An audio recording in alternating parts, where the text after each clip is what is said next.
இதுவரை சிறந்த முறையில்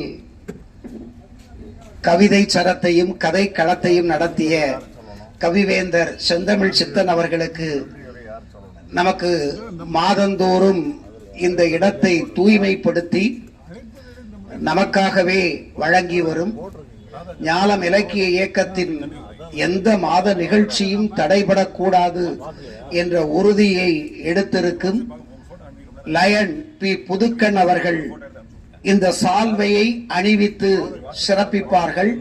உடன் ஐயா செல்லப்பரெட்டியார் இருப்பார்கள். சால்வை அணிவிப்பவர் லயன் பி புதுக்கன், சால்வையை பெறுபவர் செந்தமிழ் சித்தன், அருகில் இருப்பவர் ஐயா தமிழ் தொண்டர். ஐயா போய் ஒரு போட்டோ எடுங்க ஐயா.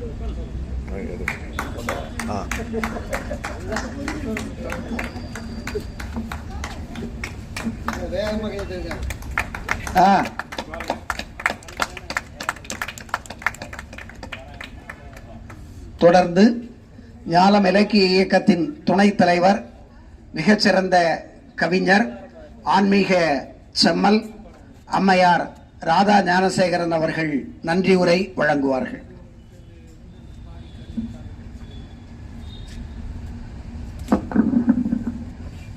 தாயே, தமிழால் எணி வளர்த்த தரணியே, தமிழ் நெஞ்சங்களே, உங்கள் அனைவருக்கும் முதற்கண் என் பணிவான வணக்கம்.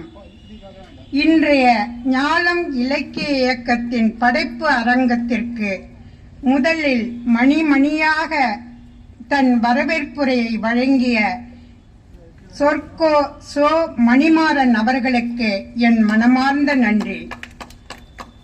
இங்கு முன்னிலை வகித்து முன்னிலையில் இருக்க இடம் இருந்தும் இருக்க முடியாத சூழலில் இருந்த ஐயா லயன் வழக்கறிஞர் பி புதுக்கன் அவர்களுக்கு என் புத்துணர்ச்சியோடு நன்றியினை தெரிவித்துக் கொள்கிறேன். வயது முதிர்ந்தாலும் விடாது ஒவ்வொரு நிகழ்விற்கும் வந்திருந்து இந்த ஞாலம் இலக்கிய இயக்கத்தின் பெரும் தூணாக இயங்கிக் கொண்டிருக்கின்ற திரு தமிழ் தொண்டர் ஆவே செல்லப்பரெட்டியார் அவர்களுக்கு நான் சொற்றொடரால் சொல்கின்றேன் நன்றியினை. கவிதையும் கதையும் தந்த கவிஞர் பெருமக்களுக்கு என் கனிவான நன்றி. படைப்பாளிகளுக்கு என் பரந்த நன்றியினை கூறி, நன்றி உரை வழங்கும் பொழுது நால்வர் கூட இருக்காத நிகழ்வாக இருக்குமோ என்று